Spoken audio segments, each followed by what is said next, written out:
Vamos a orar, mis hermanos. Padre, te damos las gracias por concedernos esta tarde, Señor, y reunirnos también. Pero vamos que hables a nuestro corazón, que hables, Señor, a lo profundo de nuestro ser, y que a través de tu palabra, Señor, comprendamos lo que nosotros debemos hacer.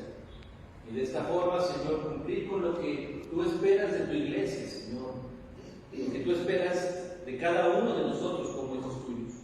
Así que dejamos este tiempo en tus manos, en el nombre de Cristo Jesús. Amén. Tomen su lugar, mis hermanos. A partir del capítulo 4, hermanos, Pablo comienza a dar una serie de indicaciones para que la iglesia se comporte a la altura de lo que dice ser. Los 3 primeros capítulos fueron teológicos. Ahora lo que tenemos, hermanos, son indicaciones de comportamiento. ¿Qué es lo que el cristiano debe manifestar? ¿Qué es lo que al cristiano le debe caracterizar? Y lo primero que empieza, pues ahora sí le amarra la mano a todo creyente. Ser imitadores de Dios como hijos amados.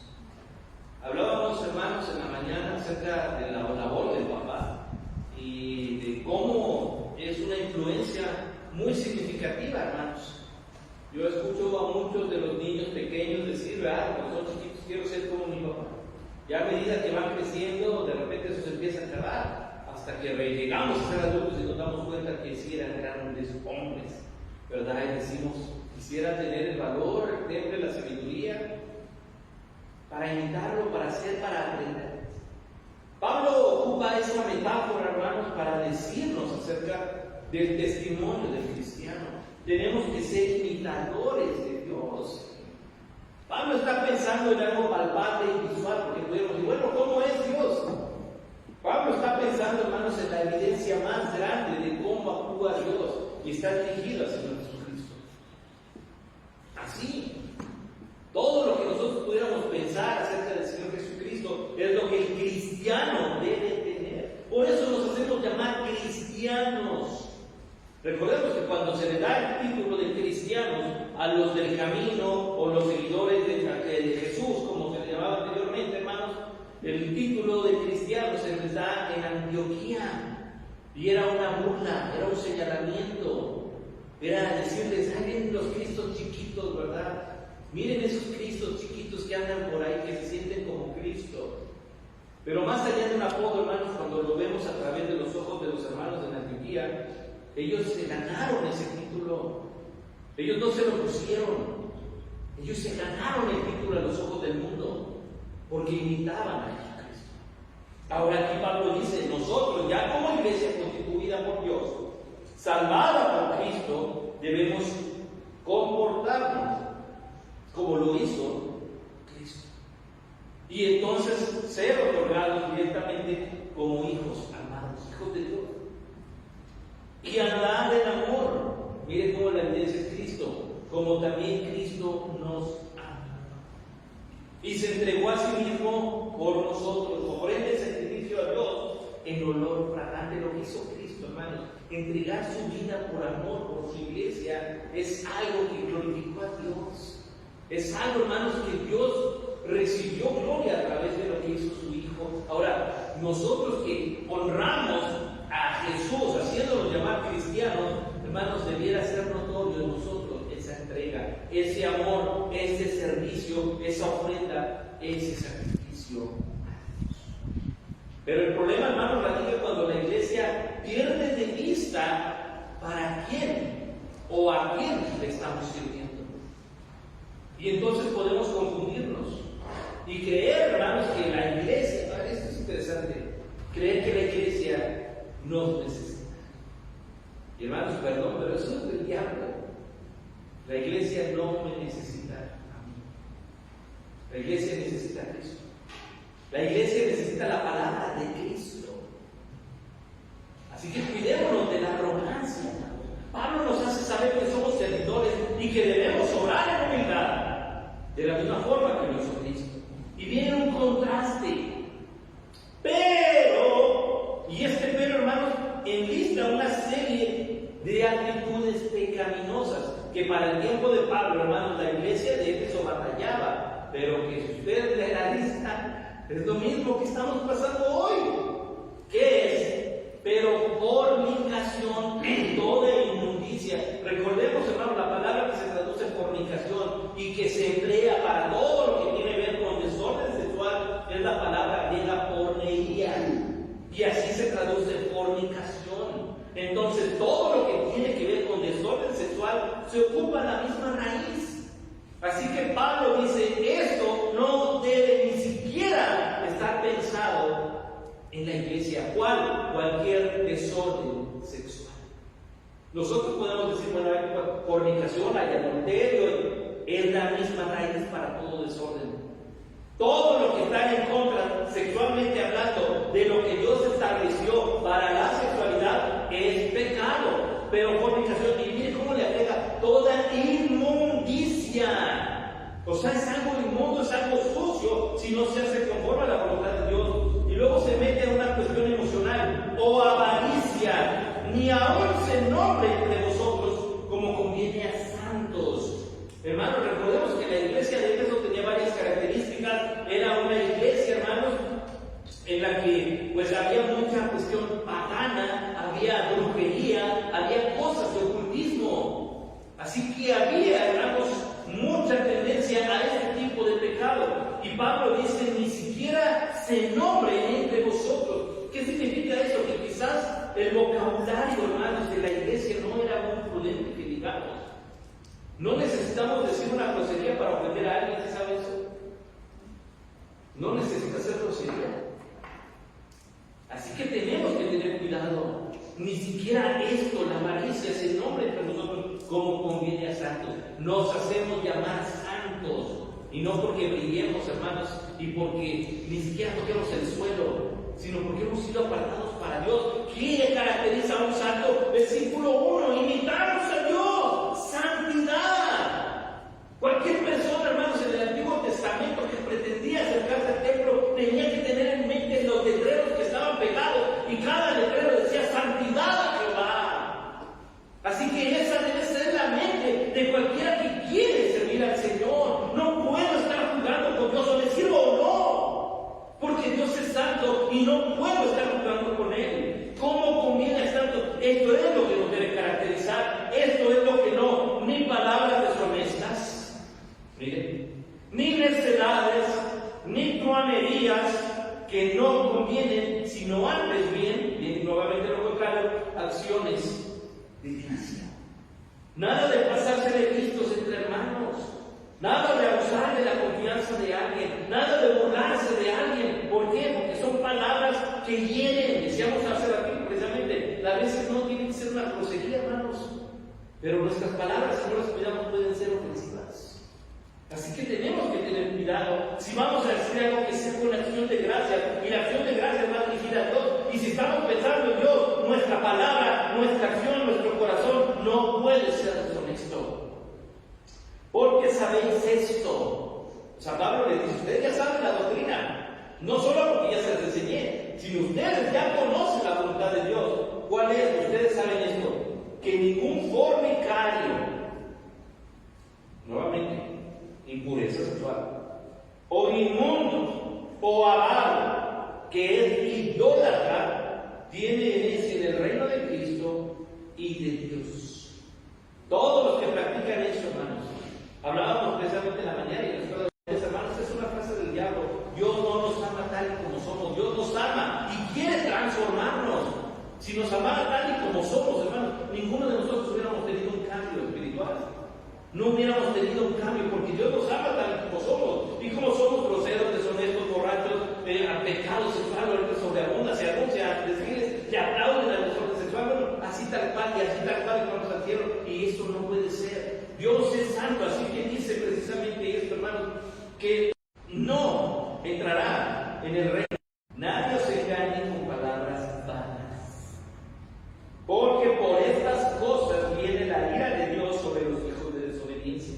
Dice, si desmenuzamos esto, versículo 5, ustedes saben que estos pecados ninguno entra al reino de Dios, pero que nadie los engañe con palabras palabras vanas. Pablo viene diciéndonos que estos pecados son condenables. Así que nadie los engañe. ¿Qué significa esto? Hermanos, por ahí había algunos maestros diciendo, no hay problema. Dios te ama, tal y como eres. Por eso Pablo advierte, no se dejen engañar, son pecados. Y por estos pecados, por estas cosas, dice, viene la ira de Dios. Así que hubo maestros en la iglesia de Éfeso que suavizaron el lenguaje bíblico y le empezaron a dejar de decir pecado a estas prácticas y comenzaron a ser tolerantes. Y Pablo dice, no se dejen engañar, pecado es pecado. Y como lo sabemos, hermanos, el pecado se engloba de dos maneras: pecado de transgresión y pecado de omisión. Cuando hago lo que Dios dice que no haga y cuando dejo de hacer lo que Dios dice que haga. Y es pecado. No existe pecado chiquito ni pecado grande. La iglesia tiene que mantener santidad. Cuidado con lo que escuchamos, hermanos. ¿Saben que hay un peligro bien grande en las redes sociales? Porque cual más se levanta queriéndose ser maestro, ser predicador, ser teólogo, y dicen ahora el término son influencers, que solamente lo que a ellos les gusta. Y la gente les cree, y la gente que no lee la Biblia en las iglesias, hermanos, termina creyendo eso. De verdad, hermanos, si le pasaron la lista de cuántas preguntas me llegan a mí para decir, hermano, ¿esto es cierto? ¡No! Pero lo dijo él y tiene tantos seguidores, pues será. Pero la Biblia es una y es la palabra de Dios. Y aunque este tenga cara de pastor, es un lobo rapaz, porque te está diciendo lo contrario. Mejor ve la Biblia, mejor ve a tu iglesia, les digo, escucha a tu pastor. No puede ser que agarres y le creas a alguien que ni siquiera ora por ti. Así que cuidado, Pablo le dice, no se dejen engañar con palabras huecas, porque esto sí es pecado. Que estamos fallando a Dios. Y dice, no seas pues partícipe con ellos. Fíjense bien cómo la iglesia se había creído estas mentiras. Así que no hay más, hermanos, tenemos que leer la Biblia, tenemos estudio bíblico en la iglesia, tenemos que venir al estudio bíblico, tenemos células en casa, hermanos, que fortalecen nuestra vida espiritual. Así está una célula. No dejemos la Biblia de lado, tenemos que hacerlo. Dice, ahora es un comparativo del 7, porque en otro tiempo justifica, bueno, ustedes vienen de esa cultura, pero ya no lo son. En otro tiempo erais tinieblas, ustedes practicaban eso. Recordemos la condición cultural de Éfeso: idolatría y ocultismo, brujería. Ustedes eran eso, pero ahora sois luz en el Señor. ¿Cómo tienen que andar? Como hijos de luz.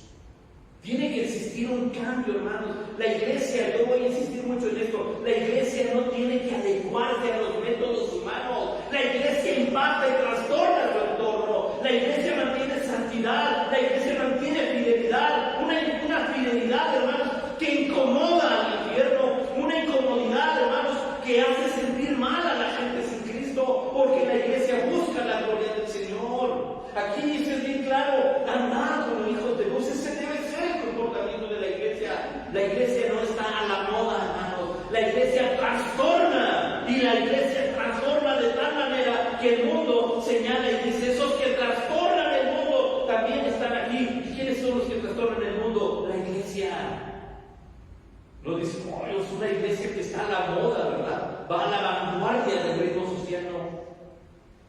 No. La iglesia, hermanos, sostiene la palabra de Dios sin soltarla. Y así todo el mundo se incline a la estatua de Nabucodonosor. La iglesia tiene que mantenerse fiel a lo que la palabra de Dios dice, aunque nos cueste un horno de manos. Y Pablo le dice eso a la iglesia: ustedes tienen que andar como hijos de luz, porque el fruto del Espíritu es en toda bondad, justicia y verdad. Eso es lo que debe caracterizar. Y dice, comprobando lo que es agradable al Señor. Pablo le escribía a los Gálatas, ¿se acuerdan? Si aún nosotros o hasta un ángel de Dios viene con otro evangelio, sea maldito. Nos toca a nosotros, hermanos, conocer esto para poder examinar lo que agrada a Dios. No lo que nos agrada a nosotros, lo que agrada a Dios. Y dice, no No participes en las obras infructuosas de las tinieblas, más bien reprenderlas. No participes. No participes. No está la opción. Si hablamos de santidad, hermanos, el mundo es nuestro enemigo y no podemos participar en eso. Dice, porque vergonzoso es aún hablar de lo que ellos hacen en secreto. Saber todo lo que hay detrás de esas líneas de pecado, dice Pablo, hasta vergüenza ajena da. Saber todo lo que hacen. Es contrario al cristiano, hermanos. Es contrario al cristianismo, donde todo lo que hacemos, hermanos, es puesto en evidencia. No hay nada oculto que no salga a la luz. De ahí es que donde nuestra conducta, hermanos, tiene que ser la que glorifique a Dios. Nuestra conducta en casa, nuestra conducta en el trabajo, nuestra conducta en la colonia donde vivimos, hermanos. Así de sencillo. ¿Por qué? Porque la iglesia, aquellos que conformamos la iglesia, tienen la autoridad y tienen la responsabilidad de vivir como hijos de luz en una colonia donde no hay luz, hermanos. ¿Para qué cree que Dios nos mandó a vivir en esa colonia? ¿Por qué cree que Dios nos concede trabajar ahí? Usted lleve esa luz. Somos responsables de que la gente diga, esos que trastornan el mundo también hay aquí. Tal vez tuerzan la boca enojados, también aquí hay cristianos, gloria a Dios, porque es usted de quien están hablando. Ese es el peso que tiene aquí, hermanos, tan grande, que marca la vida, que marca el entorno. Dice el 13, más todas las cosas cuando son puestas en evidencia por la luz, son hechas manifiestas, porque la luz es lo que manifiesta todo. Dice aquí, vergonzoso hacer lo que hacen en secreto. Y tal vez suene muy insistente en esto, hermanos, pero la palabra de Dios no puede ser tomada a juego ni por nosotros como cristianos. Los del mundo, hermanos, ofenden la Biblia. Si usted toma ahorita una banderita de arcoíris y la pisa y la rompe, lo pueden demandar, ¿sí sabe eso? Pero si ellos toman la Biblia, la rompen, la queman en vía pública, es una libre expresión. Entonces hay algo bien interesante, porque todo lo que nosotros podemos pensar, hacen en secreto, ya no lo hacen en secreto. O sea, ya salen a las calles a hacerlo. O sea, yo veo muchos videos y muchas mamás y muchos papás diciendo, ¿a qué hora está eso de cine? Porque no quiero que mis hijos lo vean. O sea, esto es que es interesante, porque sí lo están haciendo, ¿verdad? Cristianos que van y apoyan y dicen, bueno, es que hasta que te toca un familiar, pero yo estoy seguro que cada uno de nosotros en nuestra familia, por lo menos, hay una persona con esas características. Es nuestra responsabilidad mostrarles el verdadero amor de Cristo, hablándoles del plan de salvación y transformador del Evangelio. Eso es lo que deberíamos hacer. No unirnos a la marcha, voy a barrar un alejante verde para que vean que lo apoyo y no lo odio. No lo odio. ¿Sabe cómo es mi muestra de amor? Doblando mis rodillas y pidiéndole a Dios que algún día tenga la oportunidad de arrepentimiento. Y si yo seré usado para llevarle el Evangelio, que así sea. Tal vez nos dejen de hablar, pero en eso se trata, hermanos, no participar. Aquí dice, cuando son puestas a la luz las cosas, resulta que se dan cuenta que son pecado, hermanos. Ya no les dicen que está bien. El pecado, hermanos, es destructivo, es adictivo, pero es veneno. Y aunque les guste mucho, va a terminar por destruir cada hogar, cada vida, cada familia. Y entonces Pablo cita, hermanos, al profeta Isaías capítulo 60 diciendo, por lo cual dice este Dios, despiértate tú que duermes. Y esto va dirigido a la iglesia, despiértate tú que duermes y levántate de los muertos y te alumbrará Cristo. Esta es la característica para que fue llevada, lavada, comprada a la iglesia, hermanos, para llevar el mensaje de Jesucristo, porque usted y yo hemos alcanzado misericordia para llevar la salvación de Jesucristo a los más cercanos y a los más lejanos. Y nos da una advertencia: mirad pues con diligencia cómo andéis, no como necios, sino como sabios. ¿Qué hace un sabio? Se prepara, está atento, no pierde oportunidad, y nos dice, aprovechando bien el tiempo. ¿Por qué? Porque los días son malos. Ya vio las noticias, hermanos, hay otro conflicto bélico ya en aquel lado del mundo. Sí, que se alarmen y que suene, hermanos, así todo dispensacionalista y tremendo y con miedo, hermanos. Pero estoy seguro que cada día que pasa y despertamos se acerca más el día del regreso de nuestro Señor. Y si usted, hermano, ama a esas personas, a esa familia, a ese vecino, a ese compañero, es nuestra responsabilidad, hermanos, hablarles de Cristo. Puede hacer que nos encontremos en el cielo, hermanos. Así que tenemos que hablar de Cristo. No ser consecuentes. Los días son malos, hermanos. El tiempo no es bueno. El pecado ya anda en las calles. El pecado ha tocado en las iglesias y muchas le han abierto. Así que tenemos que estar atentos, hermanos, y dejar de dormir, ser diligentes, actuar como sabios. Dice, por tanto, no seáis insensatos, sino entendidos de cuál sea la voluntad del Señor. Nuevamente, querido distractor, no os embriaguéis con vino, en lo cual hay disolución, antes bien, ser llenos del Espíritu Santo. Ayer en la peluquería de mi papá, muchos de los clientes llegaban y se ponían a fumar. Y era complicado porque estaba ahí en la casa la peluquería de mi papá, así que imagínense, desde siempre, cada que llega un aroma a cigarro, empezamos a toser, a estornudar, los ojos nos lloran, ¿verdad? Gloria a Dios, nunca hacemos daño atractivo el tabaco, pero nada más. Entonces mi papá puso un letrerito en su peluquería que decía: aquí no se puede fumar.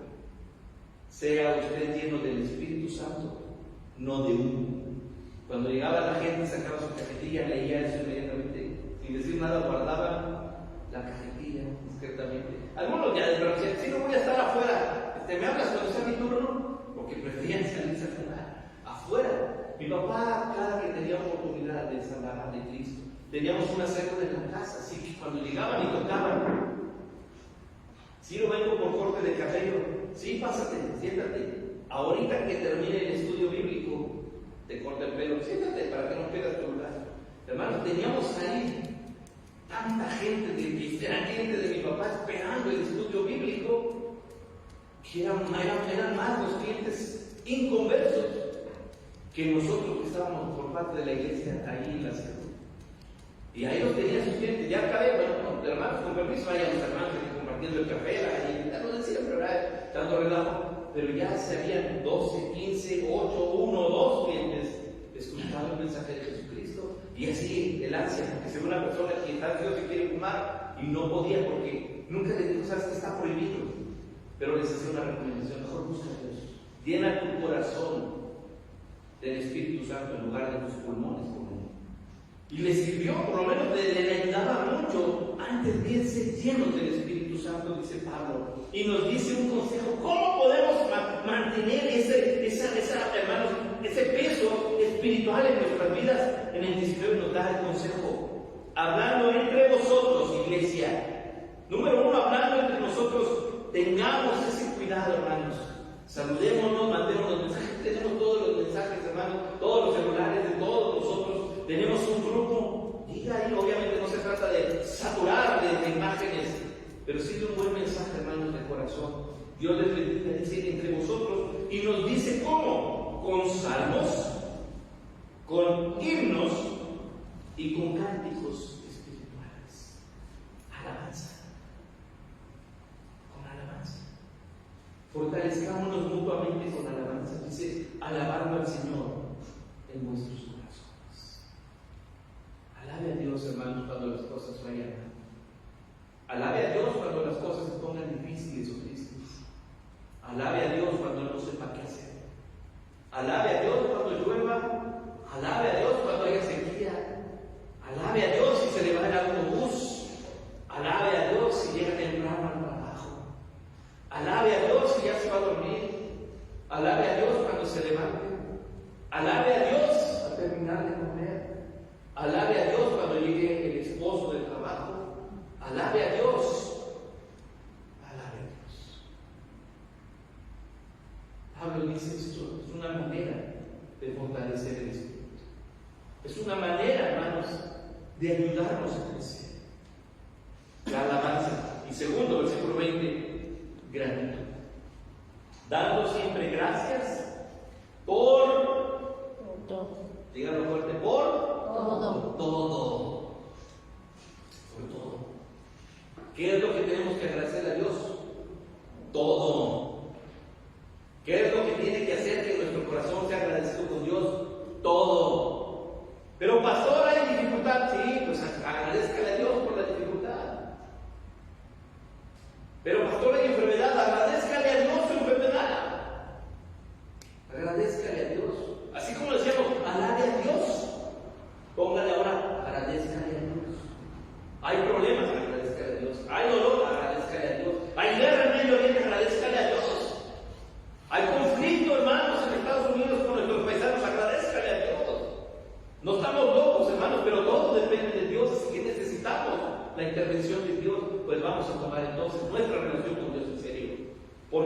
Porque podemos ser engañados si no mantenemos una cercanía con Dios. Hermanos, cuando a un niño pequeño se le ocurre soltar la mano del papá o de la mamá al cruzar la calle, déjenme decirle que corre peligro. Corre peligro de un accidente, corre peligro de cruzar la calle y que pase una moto, que pase un auto, corre peligro de que una persona ajena lo sustraiga y se lo lleve, corre peligro por soltar la mano de aquel que tiene que estar agarrada. ¿Qué cree que va a pasar al cristiano que suelta la mano de Dios? Corremos peligro. Así que acerquémonos a Dios y cuidémonos como hermanos. Y termina diciendo en el nombre de nuestro Señor Jesucristo. Tenemos mucho que hacer. Y este comportamiento, hermano, nos habla de edificación mutua como iglesia, pero nos habla de santidad para decir no a todo lo que el mundo ofrece. No participemos en las obras infructuosas de las tinieblas. La iglesia de Éfeso sabía exactamente qué era eso. La iglesia de Éfeso lo entendía perfectamente y ahora sabe, no puedo estar jugando. Hermanos, para nosotros la indicación es la misma. Seamos leales, seamos fieles, seamos íntegros, mantengamos nuestro lugar, hermanos, en las líneas de lo que Dios nos ha dado como iglesia para luchar y trabajar mutuamente para la santidad de cada uno de nosotros. Y nuevamente, ¿cómo? Con alabanza, con gratitud, sin dejar de lado lo que está aquí. Tenemos que tener, hermanos, la palabra de Dios firme en nuestro corazón. Padre, te damos gracias por tu palabra. Te damos gracias por lo que tú nos has enseñado, Señor, y porque la vida del apóstol Pablo y sus palabras, Señor, llenan nuestro corazón de tal manera que podemos entenderte. Así que guía a tu iglesia, Señor, por el camino y la conducta que debemos tener. Padre, que tengamos discernimiento, Padre, para conocer, para saber y determinar, Señor, en qué sí, en qué no, Padre. Y si tú has determinado que pecado, Señor, por muy simple o inocente que parezca el pecado, tu iglesia pueda mantener esa santidad, Señor, y que tu iglesia impacte, trastorne, Señor. Úsanos para trastornar Salamanca, Señor, de tal manera que nuestra vida te dé la gloria solo a ti, Señor, y que nuestra santidad, producto de la obra del Espíritu Santo de nosotros, pueda impregnar a los que están cerca de nosotros. Así que tómanos como tu iglesia, Señor, y enséñanos a conducirnos como verdaderos hijos de Dios. Gracias te damos por tu palabra, Señor, en el nombre de Cristo Jesús. Amén.